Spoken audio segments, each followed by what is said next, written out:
자, 이번 이야기는 시청자 아스라님께서 이야기를 해주실 겁니다. 아스라님께서 웬만해서는 레전드 예고를 안 하는 분으로 유명하죠. 근데 레전드 예고를 했었습니다. 그래서 오늘 이야기 어떤 이야기가 될지 바로 들어보도록 할게요. 여보세요? 안녕하세요. 네, 안녕하세요. 아스라님. 오늘은 원래 잘 안 하시는 레전드 예고 하셨던 날이긴 해요. 뭐, 레전드 얘기라기보다 이제 개인적인 감상으로 제가 제일 무서웠던 이야기 하는 거죠. 그래요. 자, 오늘 아스라님께서 또 이렇게 와주셨는데, 오늘 해주실 이야기의 키워드 어떻게 될까요? 간단합니다. 집입니다. 집? 네. 나 집 얘기 너무 좋아하는데.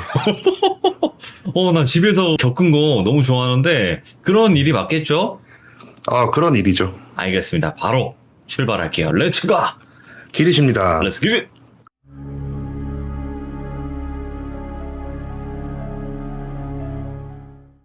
이거는 얼마 되지 않은 얘기예요. 한 2년 정도 조금 넘은 이야기거든요. 제가 이 양양 특집에서 한창 베테랑 타이틀을 달고 일을 하고 있을 절정기 시절에 있었던 일인데, 네네. 사무실에 앉아갖고 제보를 기다리고 있었어요. 그냥 사무실 제보를 기다리고 있는데 심령협회 측에서 저희 쪽으로 연락이 온 거예요. 네. 한 집을 촬영을 좀 해줬으면 좋겠는데 그 집에서 굉장히 특이한 일이 일어나고 굉장히 무서운 일이 일어난다 라고 그쪽에서 얘기를 먼저 하는 거예요. 예. 원래 일반적으로 심령협회 같은 경우에는 저희한테 의뢰를 하게 되면은 니들이 가서 찾아봐라 라고 얘기를 하지, 이런 일이 일어나고 있다라고 얘기를 하지 않아요. 근데 이상하게 그날따라 심령협회 측에서도 이상한 일이 일어난다라고 얘기를 하는 거예요. 그러면서 좀 금전적인 이야기이긴 하지만 어쨌든 간에 저희도 페이 따라서 보내는 사람이 달라질 수밖에 없잖아요. 아무래도 그렇죠. 사업체니까. 의뢰주가 굉장히 돈이 많은 사업가였어요. 네. 그래갖고 이 일을 해결을 하기 위해 심령협회 측에다 굉장히 많은 돈을 쏟아붓고 있는 상태였던 거예요. 그러다 보니까 저희한테도 떨어지는 페이가 굉장히 많아서, 그때 당시 베테랑으로 계셨던 제 얘기에 자주 등장하는 그 영덕 형님이랑 곤지아 형님이랑 저랑 셋이서 가게 됐어요. 오랜만이네요. 영덕 형님. 예. 네. 셋이서 먼저 이 일을 의뢰한 그 사업가분을 만나갖고 대화를 해보고 인터뷰를 진행을 해본 다음에 어떤 일이 벌어지는지 어떤 식으로 촬영을 해야 될지 감을 잡기 위해서 그 사업자분을 딱 만났는데, 예. 일반적으로 안 좋은 일을 겪고 있는 사람이잖아요. 그래서 대부분 저희가 이런 식으로 의뢰자분을 만나게 되면은 항상 상태가 안 좋으시거든요. 네. 근데 그 사업가분이랑 사모님이 저희를 만났는데 두 분 다 너무 상태가 양호하신 거예요. 오. 네, 되게 양호하시면서 말에 주저함이 없고 정말로 당당하게 우리 집에서 귀신이 나옵니다라고 얘기를 하는 거예요. 네. 그래서 거기서부터 좀 띵한 거죠, 저희들 입장에서는. 이렇게 당당하게 할 얘기인가? 도대체 왜 그러지? 하는데 얘기를 들어보니까 이제 그 사업가분이 서울에서 크게 사업을 진행하시고 돈을 되게 많이 버신 다음에 어떤 한 지역에 흔히 얘기하는 별장들이 모여있는 장소들 있잖아요. 있죠.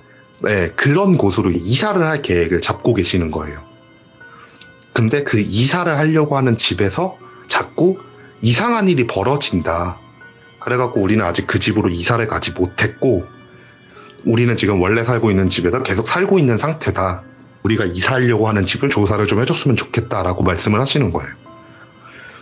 얘기를 하는데 아시잖아요. 사업가 분들 말 진짜 잘하시는 거. 언변이 있어야 돼요. 예. 네, 그리고 성공하신 사업가 분이니까 말을 굉장히 잘하시잖아요. 네네. 그분의 입을 통해서 귀신에 대한 정보를 이렇게 들어보려고 정확하게 어떤 귀신이 나오는지 알려주셨으면 좋겠다. 이렇게 딱 얘기를 하는데, 그렇게 화려한 언변으로 저희랑 대화하시던 분이 한다는 말이 소리가 들려요. 이 말만 하시는 거예요. 그래서 소리가 들린다고요? 네, 소리만 들려요. 네. 저희가 대충 전해 듣기로는 이상한 현상도 일어난다고 하시는데 그런 건 보거나 들으신 건 없으신 건가요? 라고 물어보니까 저는 없는데 우리 와이프가 들은 게 있다. 본 것도 있고. 그래서 사모님한테 시선을 돌려서 진짜 그 인터뷰를 하는 내내 사모님은 커피만 마시고 계셨거든요. 예. 그러다가 저희가 사모님한테 그럼 사모님이 보시거나 들으신 건 뭐가 있으시냐 이렇게 하시니까 뱀이 보여요 이러는 거예요. 그래서 뱀이 보인다고요? 네. 그냥 그 집을 딱 들어가면은 자꾸 이게 모퉁이 사이로 뱀이 이렇게 사락사락 하면서 사라지는 게 보인대요.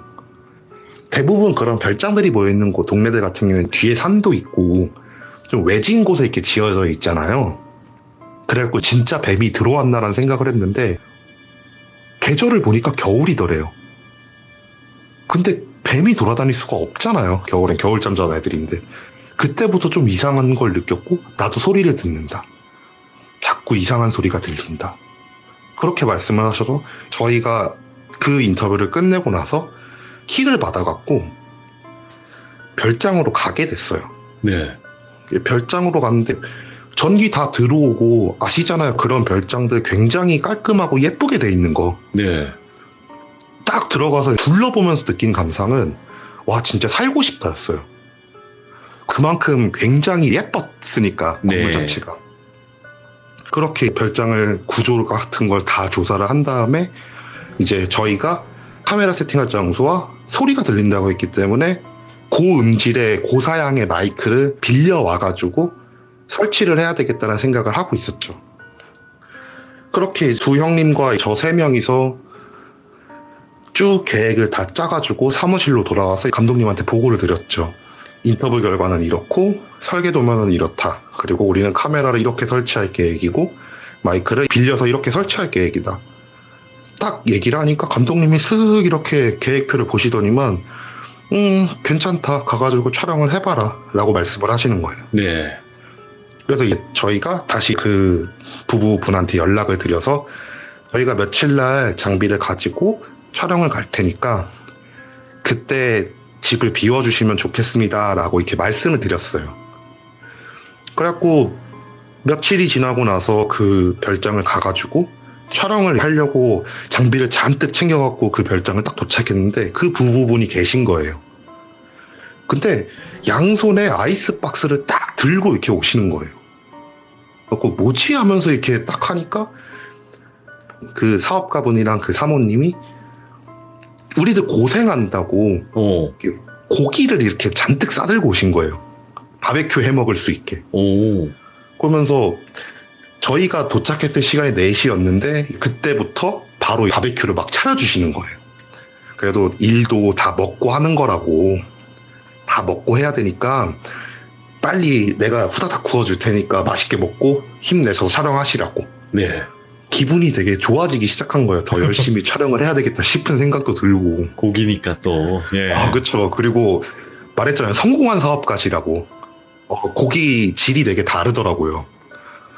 그거를 막 이렇게 구워주신 다음에 저희가 진짜 맛있게 먹고 정리를 도와드리고 나서 촬영을 진행하겠습니다. 돌아가셔도 되겠습니다. 라고 얘기를 하고 그분이 돌아가시고 나서 카메라 세팅 이렇게 쫙 하고 대문을 열자마자 왼쪽 편으로 방이 하나가 있는데 거기를 모니터실로 해가지고 모니터를 쫙 설치를 하게 됐어요. 예. 그렇게 모니터 설치, 카메라 설치를 다 한 다음에 모니터실에 딱 앉아갖고 세 명이서 밤이 되는 걸 기다리는 거예요. 네.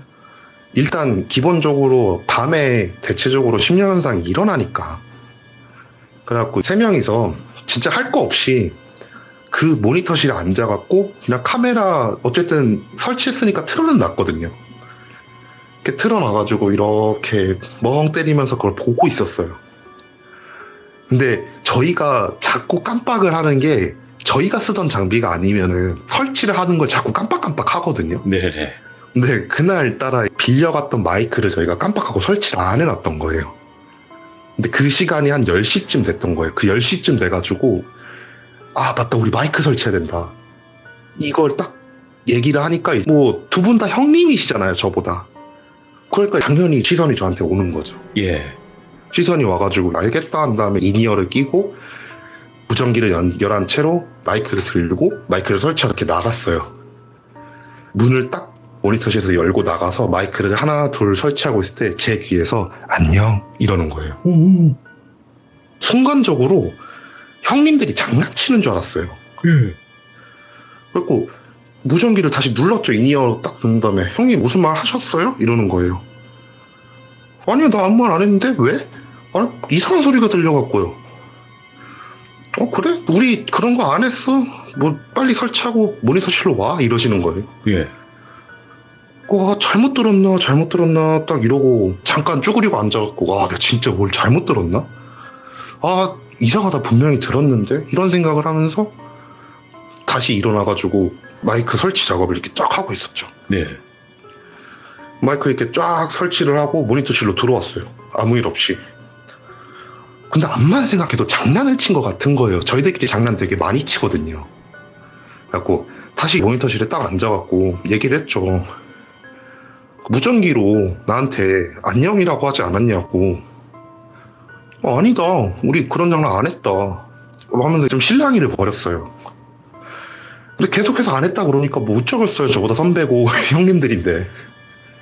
그래갖고 그래 뭐 그럴 수 있다. 뭐 장난치고 싶었겠지 이러면서 넘기고 한 12시까지 기다렸다가 본격적인 촬영을 하기로 시작을 했어요. 형님들이 모니터실에 있고 세부 촬영을 하는 계획을 딱 잡고 있었기 때문에 제가 카메라를 챙겨갖고 모니터실 밖으로 나왔죠. 네.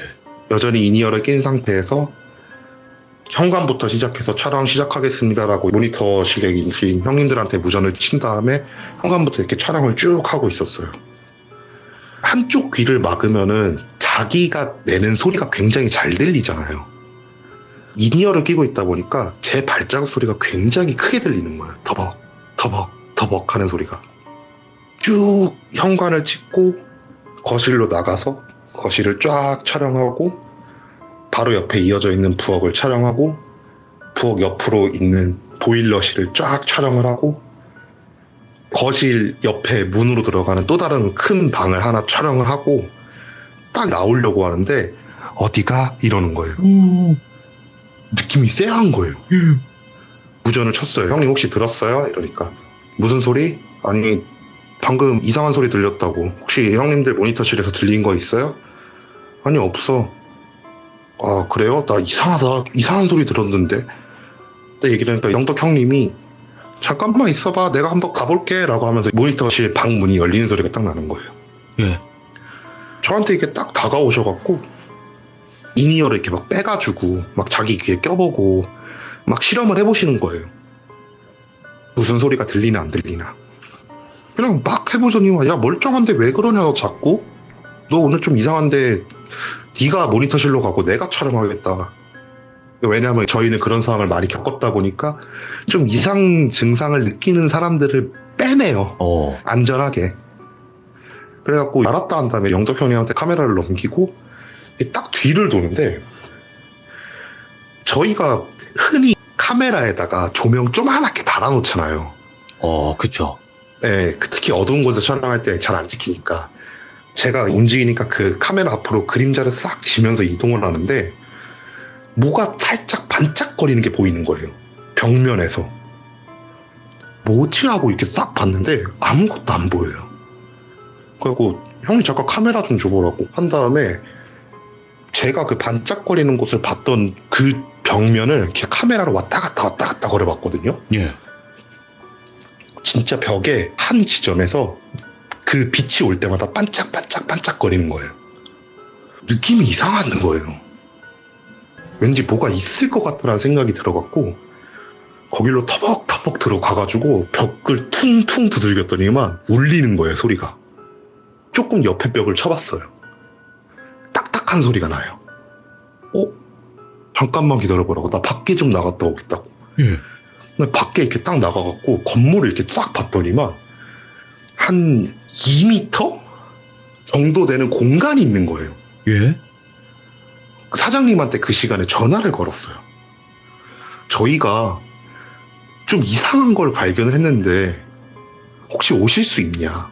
12시가 넘은 시간에 좀 죄송하지만 오실 수 있으면 오시는 게 좋을 것 같다. 이러고 전화를 하니까 사장님이 바로 한번 가보겠다. 라고 한 다음에 저희가 일단 모니터실로 돌아가가지고 기다렸죠. 사장님이 오시기를. 결국 한 2시 좀 넘어서 사장님이 도착했던 것 같아요. 사장님 오셔갖고 뭘 발견했냐 해가지고 저랑 영덕 형님이랑 같이 그 방을 가가지고 벽을 이렇게 퉁퉁 치면서 보시라고 여기 공간 있다고. 이거 벽지 한번 뜯어봐도 되냐고 라고 얘기를 했죠. 예. 그래서 벽지 한번 뜯어보자. 근데 밤에 하면은 좀 그러니까 내일 낮 되면은 우리 같이 벽지도 뜯어보자고. 그래갖고 알겠습니다라고 한 다음에 저희 어쨌든 모니터 화면 이렇게 계속 이렇게 보고 있었어요. 예. 그냥 밤새도록. 뭐 딱히 이상한 거 보인 것도 없고 그렇다고 이상한 소리가 잡힌 것도 없고 그냥 그렇게 그날을 보내고 다음날이 돼가지고 본 집에서 주무시고 오신 사장님이 오후 한 3시쯤 도착을 하셔갖고 저희가 벽지를 이렇게 쫙 뜯었어요. 혹시 아실지 모르겠지만 이렇게 문이 하나가 딱 있는데 계단이 있는 거예요. 예. 그런 건물들 있잖아요. 가끔씩 벽에다가 문 만들어서 계단이 있는 건물. 문이 나오길래 문을 열고 딱 보니까 계단이 있으니까 사장님이 더 어이없어 하는 거예요. 왜냐면 자기가 이 집을 구입할 때 당시 집주인이 이런 장소가 있다라고 아무런 얘기를 안 해줬대요. 그러니까 문을 열고 올라가 봐야 될 거 아니에요. 그래갖고 사장님 여기 계시라고 혹시 모르니까 저 먼저 올라가 보겠습니다 라고 얘기를 한 다음에 후레쉬를 들고 올라갔어요. 제가 올라가서 순간적으로 말문이 턱 막혔던 게 예. 천장 다락방 같은 공간이 있었거든요. 창문 하나 없는 그 어둠 속에서 후레쉬를 쫙 돌렸을 때 보였던 게 뭔지 아세요? 뭐예요? 뱀술이요. 오. 진짜 그 천장 다락방을 가득 채울 만큼 뱀술이 있는 거예요. 예. 처음에 뭔 병들이 오. 막 있길래 뭐지 한 다음에 이렇게 다가가서 보니까 다 뱀술인 거예요. 몇 개 정도 돼 보여요? 몰라요. 그냥 엄청 많았어요. 예. 못해도 4, 50개 됐던 것 같아요. 그게 먼지에 잔뜩 쌓여있고 예. 그런 상태로 보관이 돼 있는 거예요. 순간적으로 말문이 턱 막혔죠. 야 미친 그거 아니냐고. 아니 가져가던가 이걸 여기다 다 놓고 갈 생각을 하냐고. 내려갔어요. 내려가가지고 사장님 한번 올라가셔서 직접 보시라고. 뱀술이 잔뜩 있다고. 예. 그 사장님이 이렇게 쓱 올라가시는 거예요. 그래갖고 이렇게 쫙 후레쉬를 비춰서 이렇게 보고 딱 내려오셔서 하신다는 말씀이 이건 좀 꺼림직하다. 귀하다곤 하지만 뱀술이 이 정도의 양은 너무 꺼림직하다. 예. 이거 다 치워버렸으면 좋겠다라고 말씀을 하시는 거예요. 의뢰 주잖아요, 저희한테. 그러니까 그분이 시키는 대로 진행을 해야 되고. 그래갖고 일단 어쨌든 간에 이상현상이 일어나는 원인을 발견한 것 같다. 우리 쪽에서는 그걸 찾으러 간 게 목적이니까. 그러니까 저 문을 열어놓고 나서 여기다도 카메라랑 그런 걸 설치를 하고 나서 오늘 저녁까지 한번 촬영을 해보고 신림아 백집이랑 의논을 해가지고 뒤처리를 하겠다 라고 절차를 알려드리고 그분을 다시 집으로 보냈어요. 카메라랑 마이크를 그 다락방에 설치를 하고 저녁이 됐죠. 왠지 제가 가고 싶지가 않은 거예요. 그냥 진짜 제가 가고 싶지가 않은 거예요. 그래서 모니터실에 그냥 뭉갰어요. 네. 나 진짜 못 갈 것 같다고. 왠지 나 느낌이 너무 쎄하다고. 안 좋다. 나 진짜 너무 느낌이 쎄해서 그런데 형님들이 가시면 안 되겠냐고. 그러니까 이제 권지함 형님이 알았다. 내가 가겠다. 그러니까 전 좀 안심이 되고 이제 영덕 형님은 느낌이 왠지 가고 싶더래요. 자기는. 네네. 그러면은 한 명이 다락방 그쪽 방이랑 그리고 다른 한 명은 다른 장소 이렇게 두 명이서 나눠서 찍자 이렇게 얘기를 하고 나서 무전기를 다 채워준 다음에 저 같은 경우에 전체 마이크에 소리가 잡히는 헤드셋을 딱 꼈어요. 헤드셋 안에 인이어도 낀 상태고 쭉 돌면서 촬영하는 게 모니터 화면에 보이는 거예요. 아, 저 형님 저기 찍고 있구나. 아, 저기 찍고 있구나. 이렇게 보고 있는데 예. 다락방을 찍고 있던 영덕 형님이 다락방 이렇게 올라가는 계단에 앞에 딱 서가지고 카메라를 들고 가만히 서 계신 거예요. 그냥 아무 행동도 없이요? 예, 그냥 처음에 쭉 이렇게 찍는 게 보이고 나서 계단 쪽으로 걸어가는 것까지 봤어요, 제가. 예. 근데 계단 앞에 진짜 부동 자세로 이렇게 딱 서가지고 움직이질 않는 거예요. 느낌이 이상해서 무전을 쳤죠. 형님, 뭔 일 있으세요? 형님 대답 좀 해보세요 라고 하면서 무전을 치니까 무전이 돌아와야 되는데 모니터 화면에서 인이어의 버튼을 누르는 장면을 찍혀야 되는데 그냥 그대로 서 계신 거예요. 곤지암 형님한테 무전을 쳤죠. 형님 그 방 가보시라고. 영덕 형님 좀 이상하다고. 바로 답장이 오더라고요. 가보겠다. 한 다음에 제가 모니터로 화면을 계속 보고 있었어요. 예. 곤지암 형님이 영덕 형님이 있는 방으로 이렇게 싹 가시는 거예요. 방 문은 열어놨으니까 방에 딱 입장을 해가지고 영덕 형님이 있는 곳으로 시선을 싹 돌림과 동시에 모니터가 다 꺼졌어요. 예. 순간적으로 나가서 상태를 봐야 되겠다 싶은 거예요. 그래갖고 헤드셋 던져놓고 인이어 딱 내리고 문 열고 딱 나가갖고 그 방까지 후다닥 뛰어가가지고 곤지암 형님의 뒷모습을 딱 보면서 어깨를 딱 잡았어요. 고개를 싹 돌리는 거예요, 저한테. 몸을 살짝 틀면서. 그리고 들렸던 소리가 인이어로 들린 소리가 이 소리예요. 너무 놀랬어. 예. 왜 이런 소리가 들렸지라고 하면서 곤지암이도 같이 들은 거예요. 예. 안쪽에 영덕 형님을 보니까 영덕 형님이 인이어를 누르고 있는 거예요. 예. 인이어에서 손을 딱 떼고 뒤를 딱 돌아보고 저희한테 터벅터벅 걸어오는데 이건 아닌 거예요. 영덕 형님이 아닌 것 같은 거예요. 예. 둘이서 뛰어나왔어요. 그리고 나서 SOS를 쳐야죠. 그 지역의 유명한 무당분을 이미 저희는 섭외를 해놓은 상태였고 미리. 네, 연락도 해놓은 상태였으니까 그 무당분한테 바로 전화를 드렸어요. 네. 전화를 딱 드리니까 바로 오겠다고, 조금만 기다리라고. 문을 딱 닫은 채로 두 명이서 쭈그려 앉지도 못하고 그냥 서로 이렇게 쳐다보고 무당 오기를 그냥 기다렸어요. 네. 건물 안에 들어가지도 못하고. 영덕 형님은 저 안에서 뭔 짓을 하고 있는지 모르지만 저기 있는데 들어가가지고 꺼내와야 될 것 같은데 못 들어가겠는 거예요, 둘 다. 한 30분의 시간이 지나고 무당이 도착을 했어요. 예. 멀리서 후레쉬로 이렇게 오는 걸 딱 보고 저희가 막 뛰어가가지고 빨리 좀 오시라고 하면서 재촉을 했죠. 무당분이 집을 딱 보더니만 뱀굴이네 이러면서 나가 있어 한 다음에 문을 열고 들어가시는 거예요. 예. 근데 이게 참 모순적인데 무섭지만 들어가야 되는 상황이에요. 저희는 그렇죠. 예. 찍어야 되니까. 곤지암 형님이랑 눈이 마주쳤죠. 누가 들어갈까? 곤지암 형님이 눈빛으로 얘기하는 거예요. 네가 들어가라. 나도 무섭다. 예. 알겠습니다. 들어가겠습니다. 한 다음에 무당 뒤를 따라서 카메라를 들고 들어갔어요. 예. 진짜 무당분이 한 채 망설임 없이 계단이 있는 방으로 이렇게 싹 가시는 거예요. 그곳에 가셔갖고 계단이 있는 쪽으로 딱 돌고 저도 그 방을 따라 들어갔는데 제가 봤던 모습은 계단에 걸터 앉아있는 영덕 형님의 모습이었어요. 네.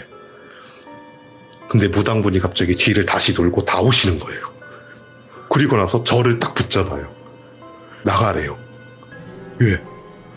왜요? 이러니까 지금 뱀이 위에서부터 흘러 내려오고 있대요. 근데 왠지 너도 지금 문제 생길 것 같으니까 한 명은 돼도 두 명은 힘들다고 나가라고. 알겠습니다. 그럼 정말 죄송하지만 카메라만 설치하고 가겠습니다. 라고 얘기를 하고 모니터실로 막 뛰어가가지고 삼각대를 갖고 와가지고 그 방에다가 카메라를 딱 설치를 해놓고 진짜 뛰어나왔어요. 네.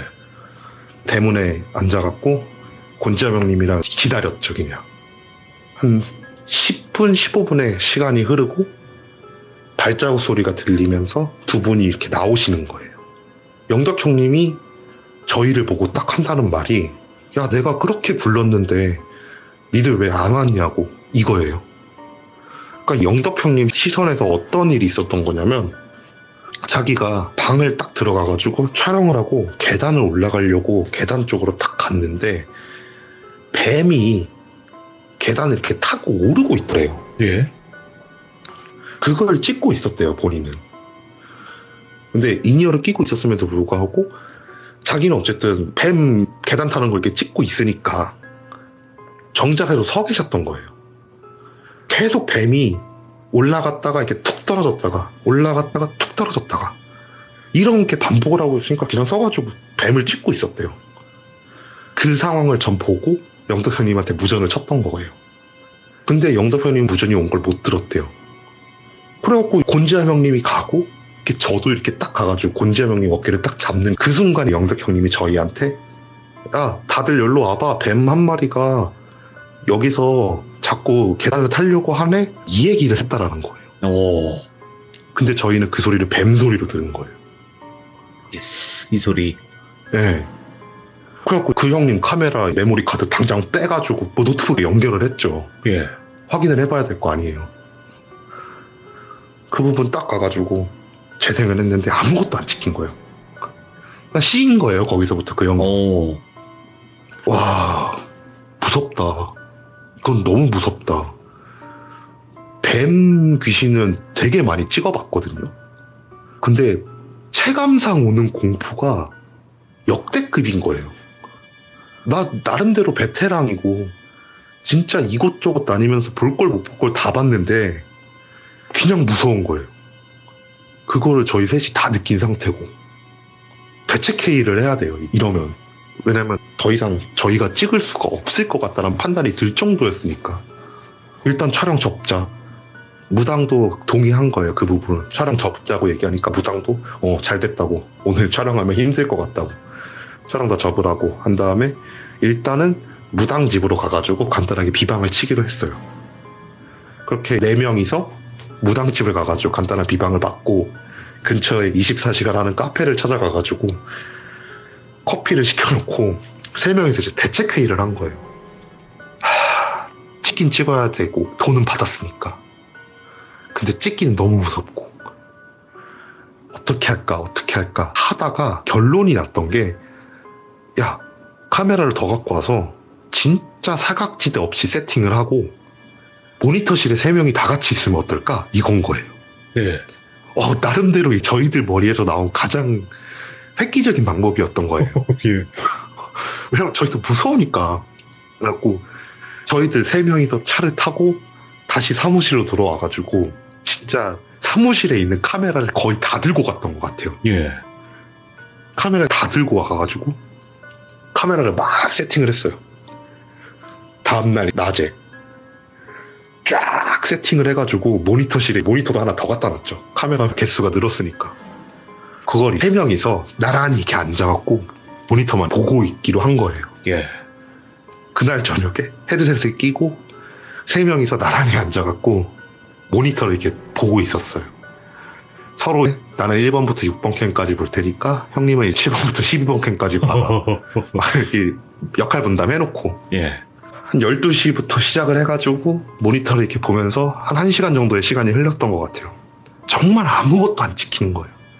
진짜 뭐가 좀 찍혔으면 좋겠다라는 생각이 들 정도로 아무것도 안 찍히는데 무서운 거예요, 그냥.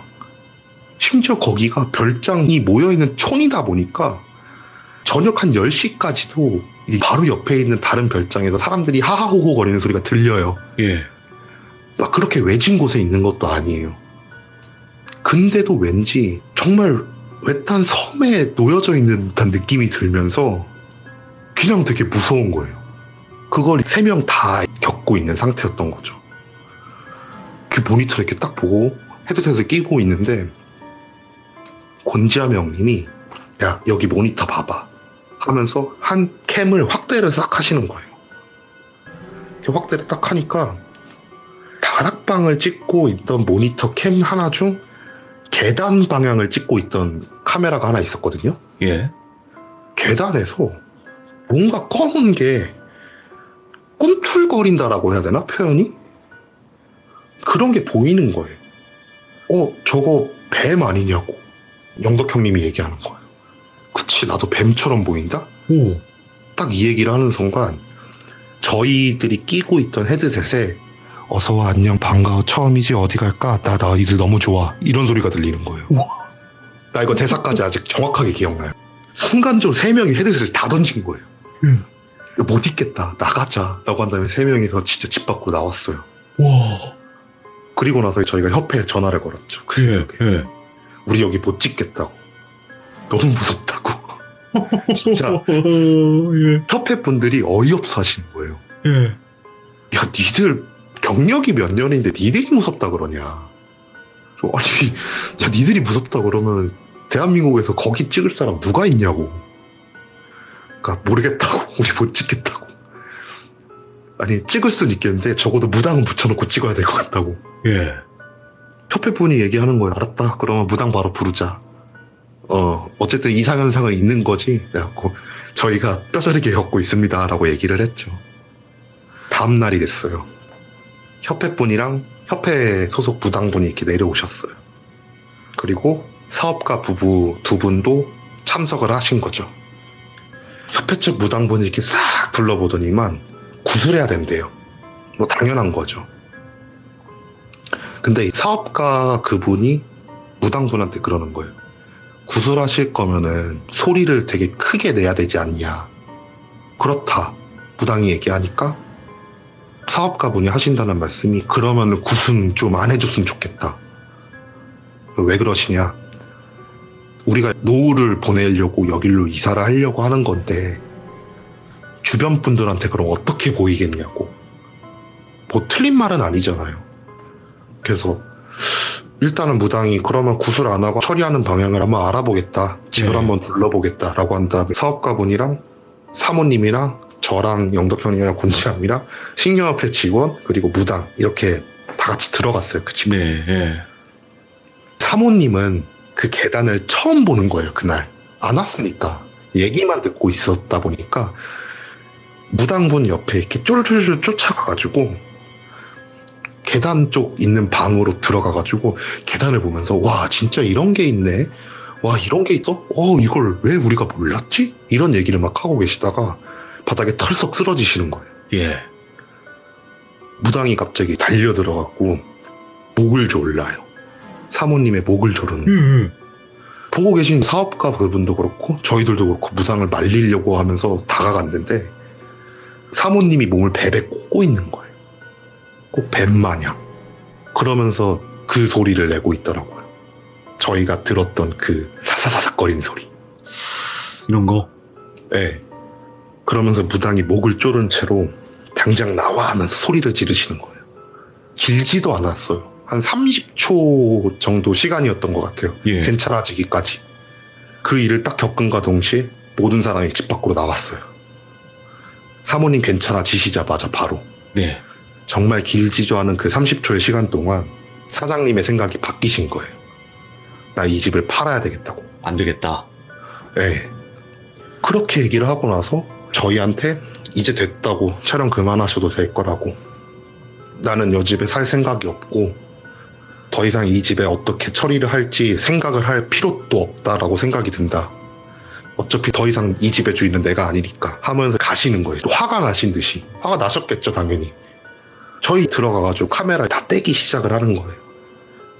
카메라에 다 떼고 있는데 협회 측 무당분이 계단을 올라가시더라고요. 근데 어차피 저희도 거기에 카메라 세팅을 해놨잖아요. 그래갖고 혼자 올라가는 것보다 무당 올라갈 때 올라가는 게 덜 무섭잖아요. 예. 그래갖고 후다닥 제가 그 무당분 뒤를 따라갖고 그 다락방으로 올라갔어요. 다락방을 딱 올라가가지고 무당분이 이렇게 둘러보고 있는 사이 카메라를 막 풀었죠. 카메라를 막 풀면서 무당분을 이렇게 딱 쳐다봤는데 무당분이 되게 심각한 표정으로 이렇게 뱀술이 모여있는 곳을 쫙 이렇게 훑어보시는 거예요. 그러면서 이렇게 쓱 가가지고 한 병을 이렇게 싹 손으로 닦아요. 하얀색 백사가 들어가 있는 거예요. 백사? 네. 근데 되게 크기가 컸어요. 그러더니만 혀를 차시는 거예요. 치치치치. 영물을 가둬놨으면 죄를 지내든 아니면은 힘을 못 기르게 혼자 떨어뜨려 놓든 해야 되는데 오. 어떻게 이런 일을 이렇게 아무 생각 없이 버리냐 하면서 쫙 일어나시는 거예요. 예. 그러면서 계단으로 내려가시려고 하길래 저도 카메라 들고 같이 딱 내려갔죠. 내려가가지고 카메라 정리를 다 했어요. 카메라 정리를 다 하고 나서 이제 협회분한테 인사를 드리려고 했죠. 일 끝나고 완전히 더 이상 볼 일 없는 사람이니까 힘들었다. 우리도 되게 많이 고생했는데 미안하다. 일이 이렇게 돼가지고 원래 협회는 무당이 구출해야지 돈을 좀 버는 타입이기 때문에 예, 구판을 못 가면 사실 협회 측에서는 그렇게 많은 돈을 받지 못하거든요. 네. 그래갖고 우리도 뭐 이렇게 될 줄 알았냐 미안했다 이렇게 얘기를 하고 있는데 무당이 조용히 그러는 거예요. 아휴, 니들 뱀술은 먹지 마라 이러는 거예요. 예. 왜요? 이러니까 오늘 꼴을 보고 뱀술 먹겠냐고 니들. 듣다 보니까 맞는 말인 거예요 또. 그치, 이렇게 뱀술 잔뜩 쌓아놔가지고 일 터진 곳인데 내가 뱀술을 어떻게 먹겠냐 이런 얘기 하고 있는데 무당분이 조용히 그러시는 거예요. 니들 뱀술 먹어본 사람 여기 없지. 셋 다 안 먹어봤거든요. 예. 심지어 저는 술 좋아하는데도 뱀술은 아직 못 먹어봤어요. 먹지 마세요. 예. 먹을 생각은 없고. 니들 아마 저거 뱀술 마셨으면은 니들도 사모님 꼴났을걸 이러시는 거예요. 뭔 소리예요? 이러니까 니들 들었잖아. 처음이지란 말. 그 의미라고. 뱀술 십제로 본 적 처음이라고. 예. 그래서 반갑다라고 인사한 거라고. 오. 아, 그렇군요 라고 얘기를 하고 헤어졌죠. 그리고 나서 혹시 해가지고 예. 그 사업가분한테 전화를 드렸어요. 혹시 사모님한테 여쭤봐 줄 수 있냐, 뱀술을 마신 경험이 있으시냐고. 이러니까 그분이 얘기하시더라고요. 옛날에 진짜 사모님이 어렸을 때 집안 어르신들이 건강에 좋다고 먹였던 기억이 있다고 얘기를 했다라고 하더라고요. 예. 그래갖고 쉬었던 것 같다라고 얘기를 하시고. 진짜 별거 아닌 얘기인데 저는 정말 무서웠어요. 아니, 그 무서워요. 아까 그 대사도 무서웠어요. 그 대사가 빠르게 얘기해서 그렇지 천천히 하면 뭐라고 한 거예요? 안녕 반가워 처음이지 너희들은 누구야? 이런 의미예요 그냥. Nice to meet you. 네 그쵸. 야, 이런 일 겪고 나면 뭐 뱀술을 보는 시각이 완전히 달라지긴 하겠네요. 네 그쵸. 뭐 개인적으로 담금주는 되게 많이 마셔봤거든요. 네네네. 과일 같은 것도. 뭐 과일부터 시작해서 이제 뿌리로 담는 것들부터 시작해가지고 담금주를 정말 많이 마셔봤는데 뱀술 안 마신 걸 정말 다행으로 여기고 있죠. 그러니까 한 번이라도 마셔봤던 사람이 있었으면 시일 확률이 높다는 거네요. 그 말은즉슨. 그쵸. 그러니까 나중에 이 얘기를 무당분들한테 했을 때 저희들이랑 거래하시는 무당분들 대다수가 하신다는 말씀이 그러니까 기운을 몸에 담는 거래요. 아니, 근데 자기랑 기운이 비슷한 사람한테 시익이 더 편하잖아요. 네. 그러다 보니까 뱀술을 먹으면서 뱀 기운을 몸에 쌓은 사람은 뱀 귀신이 시익이 편한 거죠. 네.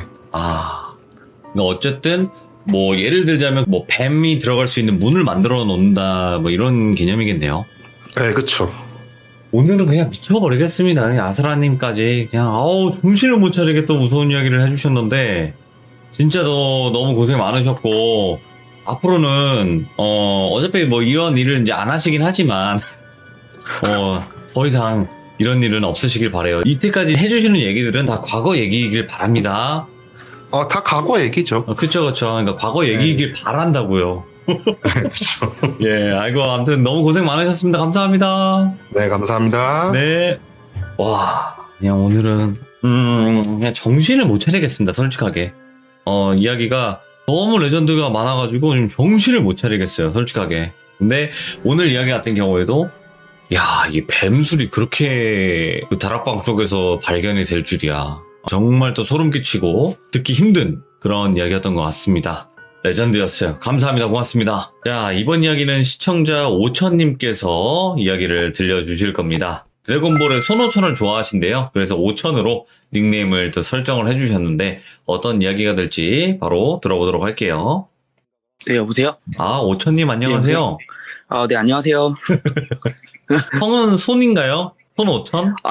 그렇죠. 제가 드래곤볼 되게 좋아해가지고, 아, 네. 어디나 이런 아이디로 좀 제가 쓰고 다녀요. 아하, 손오천 귀엽죠. 네, 그죠. 그렇죠. 아, 그 모습에 반했습니다. 네네. 자, 오늘 오천님께서 또 이렇게 찾아와 주셨는데, 오늘 해주실 이야기가 집안에 있었던 가게의 저주라고 하셨는데, 네, 맞나요? 맞습니다. 예. 족보 집안을 좀 타고 내려오는 아, 그런 좀 저주가 있어요. 집안의 그게- 족보대로 내려오는 저주. 네, 그거를 또 가게라고도 얘기를 하더라고요. 오. 그래서 그거를 타고 내려오는 저주에 대한 설명인데, 실은 이게 언제부터 시작된지는 저는 잘 모르겠어요. 근데 저희 할머니가 얘기해 주신 건 아니고요. 저희 친가 쪽인데, 저희 어머니가 경험하시고 또 들으신 건데, 할머니는 또 할머니 이전에 얘기를 안 하시더라고요. 네. 이게 뭔가 규칙이 있었는지, 그래서 얘기를 안 하시는데, 그 가게의 저주 때문에 일어났던 일들이 오늘의 주된 주제입니다. 알겠습니다. 오늘도 이런 이야기가 나온다면 이것도 분명히 말씀하시기 힘들었을 텐데, 그죠? 실은 말을 할 데가 없었죠. 그쵸? 예, 아니, 이게 오. 힘든 건 아니고요. 이게 말해달라면 당연히 다 말해줄 수 있고, 저는 그런 이야기긴 한데, 이게 어디 가서 뭐 얘기할 만한 이야기는 또 아니라서. 아하, 그렇죠. 또, 예, 너 어떻게 좀 병원 좀 가봐야 되는 거 아니야? 이런 얘기 할 수도 있으니까. 네, 맞아요. 그렇죠. 아이고, 알겠습니다. 그럼 오천님의 당시 이야기 들어보도록 할게요. 렛츠 가! 길이! 렛츠 기릿!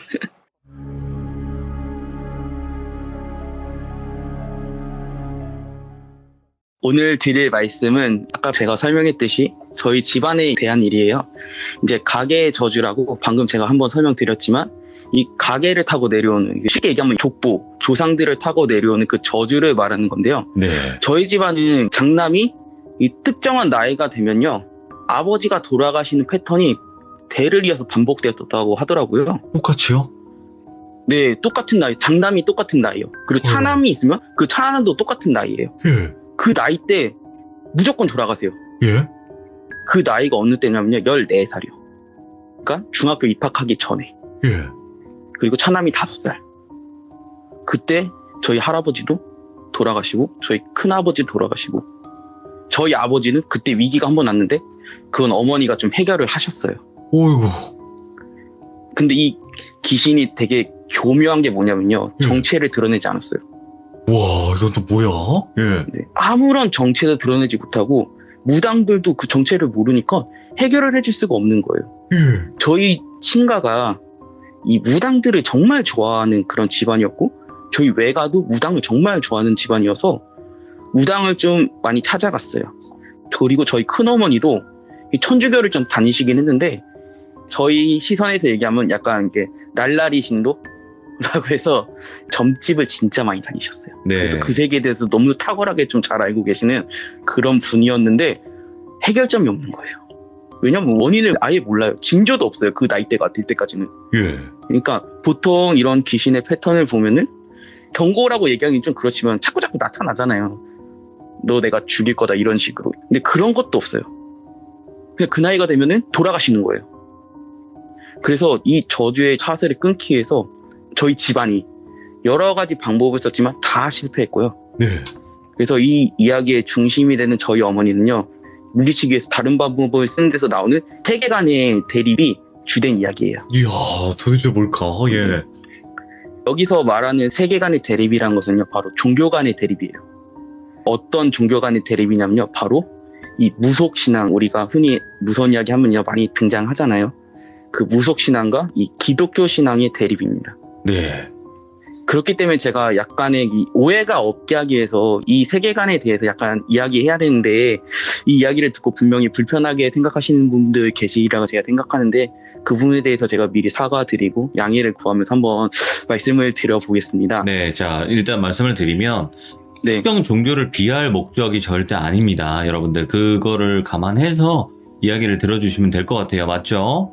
네, 당연히 없죠. 그렇죠. 모든 종교는 다 존중할 가치가 있습니다. 그죠? 네, 맞습니다. 네네. 그래서 먼저 이 기독교 신앙과 이 무속 신앙이 어떠한 세계관으로 귀신을 생각하고 어떤 작용으로 축기, 즉 귀신을 쫓아내거나 이 돌려보내는지 제가 한번 설명이 필요할 것 같아요. 먼저 이 무속 신앙은 시청자분들이 너무나도 잘 아시는 부분이라고 제가 생각하지만, 맞아요. 이걸 말씀드리자면 무속 신앙의 귀신은 사람이 죽어서 이 땅에 남아있는 영들로서 이 다양한 영들이 있잖아요. 원기라던가 한이 있는 귀신이라던가 또는 신으로 남아서 무속인들과 함께하는 그 귀신들 등등 살아있던 사람들이 여러 가지 형태로 죽어서 영이 땅에 남은 모든 형태를 저희가 보통 귀신이라고 알고 있잖아요. 네. 하지만 이제 기독교 세계관에서는요, 사람이 죽으면 영이 남지만 그 영은 이 세상에 남을 수도 없고요, 이 세상에 대해서 전혀 감접할 수도 없는 그런 이야기예요. 네네. 그래서 귀신이라는 이야기가 그냥 우리가 사람이듯이 돌비님이 이제 돌비님이고 제가 오천이면 오천이듯이 제가 죽으면 귀신이 되는 것이 아니라 귀신은 태초부터 귀신이었다는, 기독교 세계관은 그렇게 귀신을 인식하고 있어요. 네네. 그래서 우리가 목격하는 귀신의 출신은 살아있던 사람이 아니라 그냥 그 귀신 자체라는 그런 세계관을 가지고 있습니다. 지금 제가 말씀드리는 것은 오해 없게 다시 말씀드리지만 무속신앙이 틀려, 니네들이 생각하는 귀신은 아니야, 이게 아니라 이 세계관의 차이가 있다라고 말씀을 드리는 겁니다. 이 이야기에 대해서 본격적으로 제가 이야기해보자면 일단 저희 아버지의 이 고향 마을에 대해서 좀 설명을 드려야 될 것 같습니다. 네. 먼저 저희 할머니의 동네 이름은요, 제가 정확히 말씀드리는 건 좀 어렵고요. 지역은 전라남도 광양에 있는 그 산골짜기 마을입니다. 네. 이게 얼마나 산골짜기냐면요, 아랫마을 윗마을이 있는데요, 아랫마을을 가는데도 차를 타고 이렇게 산을 따라서 한 10분 정도 올라와야 돼요. 어이구. 예. 그리고 그 아랫마을에서 윗마을을 갔는데도 한 10분이 넘게 걸려요. 그런 엄청나게 산골짜기인데요, 이 마을은 예전에 광산으로 되게 유명한 마을이었어요. 네. 그리고 마을 한가운데 저수지가 있고 이 저수지를 중심으로 주거지가 있어요. 근데 워낙 산에 있다 보니까 이 동네에는요, 지금도 가게가 없어요. 그리고 이 동네가 사람들이 평가하기를, 저희 어머니한테 들었고 또 할머니한테 듣고 동네 사람들한테 들었을 때 이 동네는 진짜 너무 강하다라고 얘기하더라고요. 네. 기운이. 강한 귀신들이 너무나도 많아가지고 저만 해도 제가 어릴 때 할머니 집 올 때마다 귀신을 볼 정도였어요, 진짜. 오, 예. 할머니 집에 있는데도 귀신이 보이고 직접적으로 다가오기도 하고 이런 적도 많았고, 예. 저도 몰랐는데 제가 나이가 들고 나서 제 동생한테 야 너도 봤냐? 이러니까 나도 봤지 이럴 정도로 예, 좀 흔하고 저희 어머니는 거기서 많이 싸우기도 했어요. 이렇게 귀신이 많음에도 이 동네는요, 어떤 종교시설이나 무당집도 오. 없어요. 왜냐면요, 이 동네에 들어가면요 그냥 금방 나가거나 무당이 신당을 차리면 이 귀신에게 쫓겨나가거나 버티면 죽어나가갖고 아직도 그 동네에 가면요 무당집이 없는 걸로 제가 알고 있거든요. 이야. 예. 그 정도로 정말 강한데 오. 그 동네 특징이 그 동네 사람들한테는 그 귀신들이 잘 안 보이나 봐요. 어찌됐건 저희 아버지도 잘 못 보시기도 했고, 근데 저나 제 동생이나 저희 어머니는 어떻게 보면 타지 사람이잖아요. 그래서 좀 자주 보였던 것 같아요. 그리고 이 동네 가운데 있는 저수지도 좀 문제의 장소예요. 과거에 아버지가 어렸을 때 이 저수지에서 사람이 그렇게 많이 죽었다고 하더라고요. 네네. 이 저수지 낮은 지대에서 목욕하다가 잠시 한눈 팔면 사람이 없어져갖고 찾아보면 익사하는 경우도 많았고요. 동네 가면 물개라고 불리는 사람들이 되게 많잖아요. 그래서 이 사람들도 평소에 수영 정말 잘하고 있다가 갑자기 다리가 멈춰서 물에 빠져 죽을 사람도 있고요. 익사해서 죽는 경우도 되게 많았다고 하더라고요. 어이구. 근데 이 동네에 무당이 들어오질 못하니까 원인도 잘 모르는 거예요. 네. 저희 아버지도 수영을 그렇게 잘했는데 하도 이유 없이 죽는 사람들이 너무나도 발생하니까 큰아버지가 들어가지 말라고 했는데 들어가다가 큰아버지한테 후드려 맞았다고 이야기도 많이 하시더라고요. 이 밖에도 이 마을에서 있었던 이 귀신의 역사는 엄청나게 많았지만 제가 방금 말씀드렸듯이 실체를 드러내진 않았던 것 같아요. 예. 그래도 귀신이 보이면 이렇게 경계라도 할 텐데 의문의 사건이 많이 일어나고 답답해서 무당을 부르자니 오려하진 않고 그랬다고 하더라고요. 그래서 저희 동네에 가면 옛날 시골 마을에 가보면 이 당산나무가 하나씩 있었잖아요. 그렇죠. 네, 근데 그 동네는 당산나무도 없어요. 아, 이거 신이 버린 마을 이런 느낌이다. 네, 제가 거기까지는 정확하게 못 들어서 누구도 그거를 말해주는 사람이 없으니까요. 그렇게 이제 각 집에서 무속 행위 있잖아요. 귀신을 쫓아내고 네. 귀신을 달래고 이런 행위를 아랫마을 무당에게 이 자문을 구해서 그 마을 자체에서 제사나 무속 행위를 좀 했다라고 얘기하더라고요. 네네. 불러오지 못했으니까. 네, 이렇게 귀신의 역사가 강한 마을에 있었던 저희 아버지 집에 문제가 없기는 약간 힘든 환경이었던 것 같아요. 네. 먼저 저희 아버지는요, 3남 5녀 중에 6째였고요. 제일 큰 아버지가 계셨다고 하더라고요. 근데 저는 진짜 몰랐고 저희 아버지도 몰랐어요. 근데 지금은 돌아가신 할머니가 한 90세쯤에 그거를 말씀해 주시더라고요. 첫째 아들은 이 한국전쟁 때 이게 먹을 게 없어서 아사하셨다라고 얘기하시더라고요. 예, 굶어서. 예, 굶어서 돌아가셨다고 얘기했는데 이 사실을 왜 할머니가 감추고 계셨는지는 제가 잘 모르겠어요. 저희 첫째 고모 정도만 들었지 둘째 고모도 그 사실을 몰랐다고 얘기하더라고요. 그래서 저희 아버지는 존재조차 몰랐는데 90세 때 할머니께서 말씀을 해주셨는데 그래서 알았다고 하더라고요. 그리고 저희 할아버지는 그 동네 광산에서 타장이었다라고 얘기를 하더라고요. 상당히 잘 나가셨고 인품도 좋으셔서 지금도 마을에서 저희 할아버지 성함을 말씀드리면 기억하는 분들이 상당히 많다고 하시고 저도 옆에서 어렸을 때 아버지를 따라다니면서 저희 할아버지 성함이 가끔 나오셨을 때 좋으신 분이었지 이런 얘기를 좀 많이 들었던 것 같아요. 예. 그렇게 할아버지가 광산을 통해서 재력을 쌓고 서울로 이사 가려고 집도 알아보시고 저희 집안이 잘 될 일만 남았다고 생각했던 어느 날 할아버지가 광산에서 일하고 돌아오시는데 속이 너무 안 좋으신 거예요. 네. 그래서 소화가 안 된 건가 싶어서 같이 있던 인부들과 함께 지나가는 약장소, 옛날에 약장소 진짜 많이 다녔잖아요. 네. 출처 없는 약도 많이 먹고요. 그래서 이 약장수에게 소화제를 사서 약을 드셨다라고 얘기를 하더라고요.